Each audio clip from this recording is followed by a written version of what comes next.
The Model Millionaire by Oscar Wilde class 11 এর semester 1 এর জন্য এটা একটা নতুন টেক্সট যেটা WBCHSE অর্থাৎ West Bengal Council of Higher Secondary Education class 11 এর জন্য বরাদ্দ করেছে এই বছর থেকে। আর তার অ্যানালিসিস লাইন বাই লাইন পুঙ্খানুপুঙ্খভাবে বর্ণনা করেছি আমরা পার্ট 1 এবং পার্ট 2 এই দুটো ভিডিও ক্লাসের মাধ্যমে। তোমরা যারা এখনো পর্যন্ত সেই ভিডিও ক্লাসগুলো দেখোনি তারা অবশ্যই ডেসক্রিপশন বক্সের লিংকে গিয়ে ক্লিক করে সেখান থেকেও দেখতে পারো। কেন দেখতে বলছি? কারণ আজকের ক্লাসটা আমরা ওই অ্যানালিসিসটা বোঝার পরে এমসিকিউ যেটা আমাদেরকে করতে হবে সেই বিষয়ের উপরে করব। So welcome to English Edition channel, and today's video is going to be very important for you because this is exclusively for MCQ on the Model Millionaire by Oscar Wilde. কিন্তু একটা জিনিস তোমাদেরকে বলা অত্যন্ত জরুরি, সেটা হচ্ছে যে আমরা এমসিকিউ ক্লাসগুলো করব কিভাবে। আমি ছোট ছোট ক্লাসের মাধ্যমে এই এমসিকিউ গুলো আলোচনা করব। আমি প্যারাগ্রাফ ওয়াইজ, পেজ ওয়াইজ, দরকার হলে 4টা 5টা 6টা পর্যন্ত ক্লাস হয়ে যেতে পারে, সেইভাবে একেবারে সেকশন অনুযায়ী ভাগ করে করে টেক্সট, সম্পূর্ণ টেক্সটটাকে ম্যানেজ করব। অল্প সময় নেব এবং অল্প একটা জায়গাকে কভার করব, কিন্তু ভালোভাবে করব। এটাই তোমাদের থিওরি হওয়া উচিত, এটাই তোমাদের বোঝার বা পড়াশোনার যে দৃষ্টিভঙ্গি সেটা হওয়া উচিত। আর সেটাকে মাথায় রেখেই আমি এই ক্লাসটাতে মোট 15টি এমসিকিউ, 15 এমসিকিউ আলোচনা করব। এবং সেই আলোচনা এমসিকিউ গুলো আলোচনার আগে তোমাদেরকে বলে দেব যে এই এমসিকিউ গুলো পার্টিকুলারলি কোন জায়গা থেকে, ওই টেক্সটার কোন সেন্টেন্স থেকে কোন সেন্টেন্স পর্যন্ত কভার করে দেওয়া হচ্ছে, আর সেটা উল্লেখযোগ্যভাবে আনসার এবং এক্সপ্লেন করে দেব যে কেন এই উত্তরটা হচ্ছে।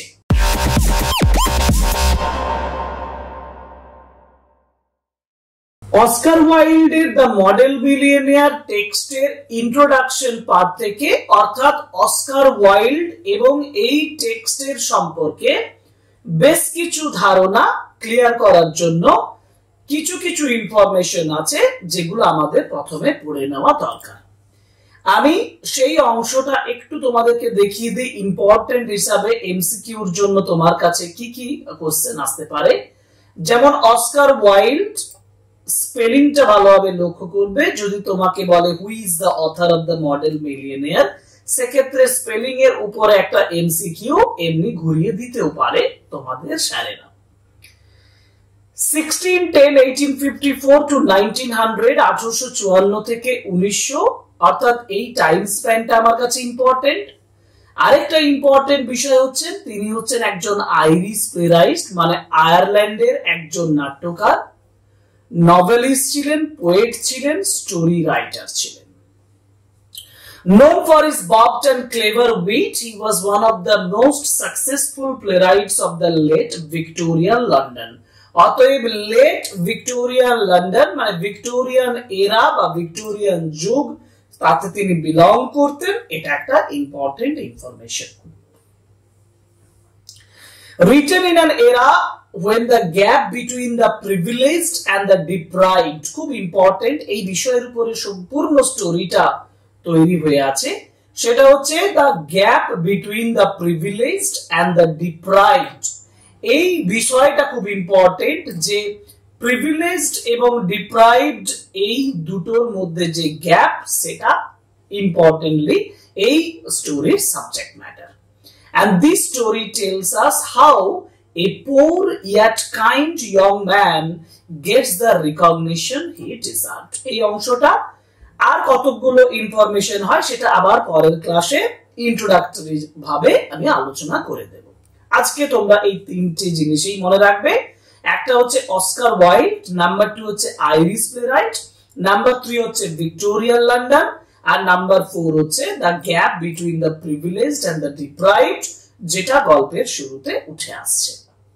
এখন আমরা আজকে এমসিকিউ গুলো যেগুলো করব সেগুলো কোন পোরশনটা, দ্য মডেল মিলিয়নিয়ার একেবারে প্রথম পোরশন, মানে তোমাদের যদি টেক্সট বই থাকে সেটা তো বুঝতে পারছি না যে কোন পেজটা ধরে হবে, প্রথম পেজ হবে এবং প্রথম পেজে unless one is wealthy there is no use in being charming fellow romance is the privilege of rich, এখান থেকে ডট ডট দিয়ে যে অংশটা পর্যন্ত আছে he liked him quite as much for his bright buoyant spirit and generous reckless nature and had given him the permanent to his studio. ওকে, এখন permanent নয়, এটা হতো পারমিশন টু হিজ স্টুডিও। এইটা মানে এখান থেকে এই সেন্টেন্স থেকে এই সেন্টেন্স পর্যন্ত যত দুটো কি 3-4টে প্যারাগ্রাফ হবে, এই 4টে প্যারাগ্রাফের উপরে যা এমসিকিউ আছে সেটা আলোচনা করি। চলো কোয়েশ্চেন নাম্বার 1। কোয়েশ্চেন নাম্বার 1 এ বলা হয়েছে who is the protagonist of the story. খুব গুরুত্বপূর্ণ একটা প্রশ্ন। তোমাকে বলা হয়েছে প্রোটাগনিস্ট, প্রোটাগনিস্ট মানে কি? Who is the protagonist of the story. Protagonist মানে কি? প্রোটাগনিস্ট কথাটার মানে হচ্ছে সেন্ট্রাল ক্যারেক্টার, সেন্ট্রাল ক্যারেক্টার অর্থাৎ মানে মূল চরিত্র। মূল চরিত্রকে এই গল্পটা যখন আমরা পড়েছি তখন তোমরা দেখেছো যে মূল চরিত্রকে Alan Trevor, Hughie Erskine, Baron Hausberg and Colonel Erskine. তোমরা সঠিক উত্তর নিশ্চয়ই গল্পের শুরুতেই বলা আছে, সেটা হচ্ছে হুগি আর্টস্কাইন। হুগি আর্টস্কাইন, and actually the story revolves around হুগি আর্টস্কাইন। হুগি আর্টস্কাইন কে কেন্দ্র করে গল্পটা রিভলভস রয়েছে। এই চার্মিং, আকর্ষণীয় but financially struggling young man, অর্থনৈতিকভাবে লড়াই করা একজন যুবক, who learns an important lesson about generosity and recognition, যে উদারতা এবং পরিচিতি এই দুই বিষয়ে একটা গুরুত্বপূর্ণ শিক্ষা লাভ করছে। এইভাবে আমরা একটা কোশ্চেন দেব, তার 4টি অপশন দেব, সঠিক উত্তরটি লিখবো এবং এক্সপ্লেনেশন হিসাবেও দিয়ে দেব। তোমরা সেগুলো নোট করতেও পারো বা তোমাদের টেক্সট বুকে আন্ডারলাইন করে নিতে পারো। ওকে, চলো কোশ্চেন নাম্বার 2। কোশ্চেন নাম্বার 2 তে বলা হয়েছে what was the main problem in Hughie Erskine's life. Hughie আর্টস্কাইনের জীবনের সবথেকে প্রধান সমস্যাটা কি ছিল? he was not good looking, he lacked মানে সে ভালো দেখতে ছিল না, he lacked intelligence, তার বুদ্ধির অভাব ছিল, he could not make money, সে অর্থ উপার্জন করতে পারেনি, and he was rude to people। Actually সঠিক উত্তর হচ্ছে যে he could not make money। Option C is the right answer, he could not make money। কারণ আমরা গল্পের শুরুতেই দেখব যে despite being well liked and attractive, হুগি was unable to establish a stable profession। সে ভালো একটা প্রফেশন, স্টেবল একদম শক্তপোক্ত প্রফেশন তৈরি করতে পারেনি, and earn a good income, একটা ভালো ইনকাম করতেও অসমর্থ ছিল। সুতরাং আমরা দেখতেই পাচ্ছি সঠিক উত্তর হচ্ছে C, he could not make money। এটাই হচ্ছে হুগি আর্টস্কাইনের জীবনের সমস্যা, problem. Okay, next question, how much money did হুগি receive annually from his aunt? দেখো একটা জিনিস হচ্ছে হুগি রিসিভ মানে হুগি গ্রহণ করত, annually মানে বাৎসরিক ভাবে from his aunt, তার আন্টের কাছ থেকে। how much money কত অর্থ? 100 pounds, 200 pounds, 500 pounds, 1000 pounds। নিজেকে চেক করো, তুমি যে টেক্সটটা পড়েছো না, তোমার এখানে চেক করার জায়গা রয়েছে যে তুমি প্রথমে কোশ্চেন গুলো পড়ে তুমি সঠিক উত্তরটা নিজের মনে মনে ভাবছো যে এটা সঠিক উত্তর হবে, ফলো করো সেন্টেন্স গুলো, কোশ্চেন গুলো, এবং তারপরে তুমি সঠিক উত্তরটা মিলিয়ে নাও নিজের সঙ্গে, তুমি চেক করে দেখো তুমি কত মার্কস পাচ্ছ। সঠিক উত্তর 200 pounds, because হুগি was financially dependent on an allowance of 200 pounds a year from his old aunt। তার বৃদ্ধা আন্টের কাছ থেকে তিনি 200 পাউন্ড অ্যানুয়ালি পান, which was insufficient for a comfortable life, যেটা একটা কমফোর্টেবল জীবনের জন্য যথেষ্ট পর্যাপ্ত নয়, তাই না? ওকে, পরের প্রশ্ন চলে যাই। Question number 4, what did Hughie's father leave him? এখন হুগির বাবা তার জন্য কি ছেড়ে দিয়ে গিয়েছিল? A large inheritance, a valuable painting, a cavalry sword and few books, না a business empire? কি মনে হচ্ছে? সঠিক উত্তর a cavalry sword and few books. Hugi's father did not leave him wealth, যথেষ্ট সম্পদ হুগির জন্য রেখে যাননি, only a cavalry sword and a collection of books. একটা ক্যাভালরি সোর্ড রেখে দিয়ে গিয়েছিলেন, তরবারি, আর collection of books, making it difficult for him to secure financial stability, যেটা তার পক্ষে ফাইন্যান্সিয়াল স্টেবিলিটি পাওয়ার ক্ষেত্রে জটিলতা তৈরি করেছিল। Okay, next question number 5, which profession did Hughie try first? প্রথম যে প্রফেশনটা, যেটা হুগি প্রথম চেষ্টা করেছিল, যে প্রফেশনটা, সেটা কি? Tea merchant, dry sherry seller, stock exchange, না পেইন্টার? এখন এটা উত্তর হচ্ছে স্টক এক্সচেঞ্জ। আমরা শেয়ার বাজারের বিষয়টা বুঝি, অনেকেই জানি। এই শেয়ার মার্কেটে তিনি প্রথমে কাজ করেছিলেন, মানে উপার্জন করার চেষ্টা করেছিলেন হুগি আর্নস্টাইন, যার জন্য অপশন হচ্ছে এই option C is the right answer, stock exchange. কারণ Hughie initially attempted a career in the stock exchange but fail, কিন্তু সেখানেও সে ব্যর্থ হচ্ছে। and he later tried other business, অন্য বিজনেসও চেষ্টা করছে, but none was successful. Okay. Next question number 6, how was Hugi described in terms of personality? দেখো, important একটা জায়গা, যে পার্সোনালিটির দিক থেকে, ব্যক্তিত্বের দিক থেকে হুগিকে কিভাবে ডেসক্রাইব করা হয়েছে, ব্যক্তিত্বের দিক থেকে: arrogant and selfish, intelligent but greedy, delightful but ineffectual, practical and business minded.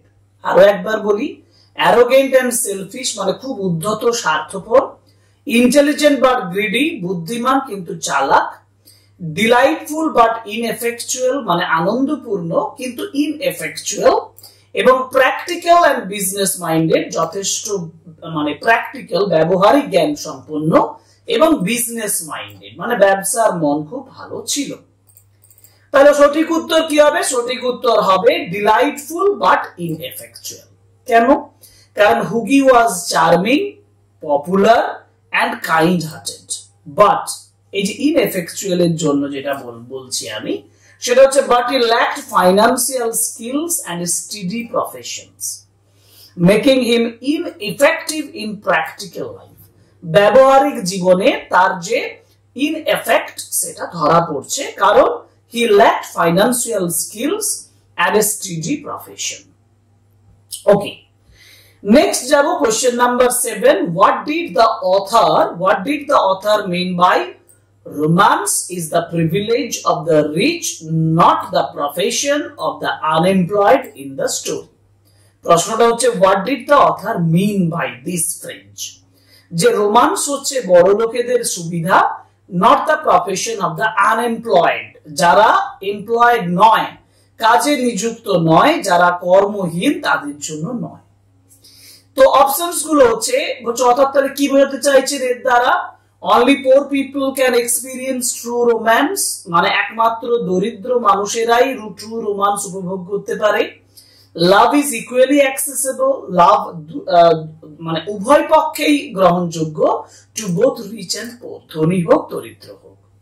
The poor cannot afford to focus on romance, দরিদ্ররা রোমান্সের প্রতি ফোকাস করা উচিত নয়, অ্যাফোর্ড করতে পারে না, because they must prioritize survival, তাদের বেঁচে থাকার লড়াইটার উপরে বেশি গুরুত্ব দিতে হয়। আর romantic relationships are only possible for those who are unemployed. Romantic relationship only possible যারা for those who are unemployed, যারা unemployed মানে কর্মযুক্ত নয়। এবার আনসারটা হচ্ছে যে poor cannot afford to focus on romance because they must prioritize survival. Yes, দরিদ্র মানুষেরা যেহেতু তাদের বেঁচে থাকার লড়াইয়ে বেশি মনোযোগ দিতে হয়, তাহলে তারা রোমান্সের দিকে ফোকাস করতে পারে না। এই ফ্রেজটার দ্বারা এটাই বোঝাচ্ছে। The statement highlights the social reality of the time, যেটা দিয়ে আমি গল্পটা শুরু করেছিলাম, যে wealthy people could afford to indulge in love and romance, যারা ধনী হয় তারাই লাভ রোমান্সে যুক্ত হতে পারে, whereas the poor had a focus on making a living. It suggests the social discrimination between the poor and the rich. ওকে, আমরা পরের পেজে যাই। মানে পরের কোশ্চেন হচ্ছে কোশ্চেন নাম্বার 8, what quality, কোন বৈশিষ্ট্য made Hughie popular among men and women? পুরুষ এবং মহিলাদের মধ্যে হুগির কোন কোয়ালিটিটা সবচেয়ে পপুলার ছিল? his great wealth, তার দারুণ সম্পদ, his generosity, তার উদারতা, his intelligence, তার বুদ্ধিমত্তা, না his good looks and charming nature?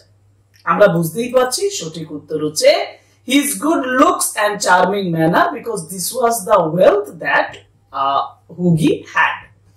Hugi was admired for his attractive appearance and pleasant personality, even though he lacked financial stability. যতই তার ফাইন্যান্সিয়াল স্টেবিলিটি থাকুক মানে না থাকুক কেন, সবাই কিন্তু তার এই গুড লুকস আর চার্মিং ম্যানারের জন্য আকৃষ্ট হয়। Okay, next question, who was Hughie Erskine in love with? অর্থাৎ হুগি আর্সকাইন কার প্রতি ভালোবাসায় নিযুক্ত ছিল?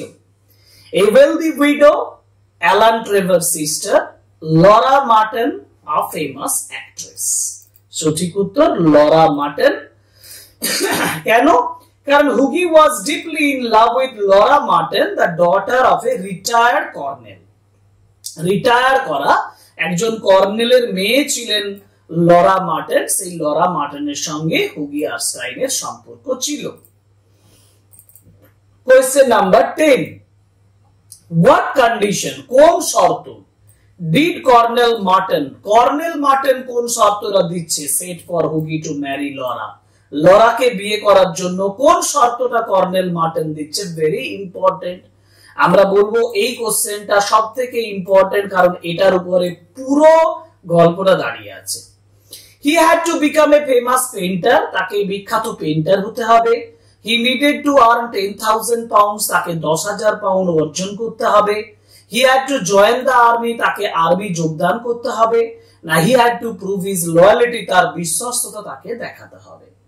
সঠিক উত্তর option B, he needed to earn 10,000 pound, তাকে 10,000 পাউন্ড অর্জন করতে হবে, উপার্জন করতে হবে।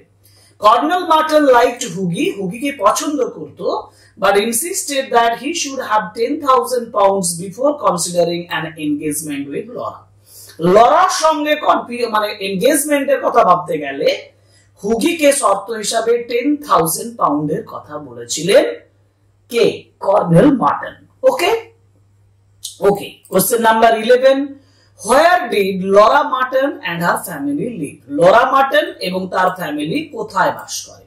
খুব important, Baker Street, Holland Park, Kensington and Oxford Street. সঠিক উত্তর Holland Park. Holland Park, the Martins lived in Holland Park where Hugi often visited Laura. আবার বলছি যে Merton lived in Holland Park, Merton Holland পার্কে বাস করতেন যখন where Hugi often visited Laura। তাহলে সঠিক উত্তর হচ্ছে option B, Holland Park. Holland পার্কে লরা মার্টন এবং তার ফ্যামিলি বাস করতেন। Okay, next question number 14, who was Alan Trevor? Alan Trevor কে ছিলেন? wealthy businessman, a retired colonel, a famous painter and Hugi's friend, or a banker? সঠিক উত্তর a famous painter and Hugi's friend. Alan Trevor ছিল কে? হুগির বন্ধু, তাই না? Alan Trevor ওয়াজ এ skilled painter, একজন দক্ষ পেইন্টার ছিলেন, and one of Hughie's closest friends, প্রিয় বন্ধুদের মধ্যে একজন ছিলেন, who admired his charm, যে তার আকর্ষণ এবং generous nature, উদার প্রকৃতিটাকে যথেষ্ট admire করতেন, প্রশংসা করতেন। ওকে, নাও the last question of this class, আমি বলেছিলাম 15 কোয়েশ্চেনস আলোচনা করব। This is the last question, question number 15, যেখানে বলা আছে what kind of personality did Alan Trevor have, কি ধরনের ব্যক্তিত্ব পার্সোনালিটি অ্যালান ট্রেভারের ছিল? Friendly and outgoing, rough and eccentric, shy and quiet, cold and distant. এবং সঠিক উত্তর হবে রাফ অ্যান্ড এক্সেন্ট্রিক, অর্থাৎ সঠিক উত্তর অপশন বি। কেন হচ্ছে? কারণ Alan Trevor was described as a strange rough fellow. Alan ট্রেভারকে একজন রাফ ফেলো হিসাবে দেখানো হয়েছে, with a freckled face and red ragged beard, but he was a masterful artist.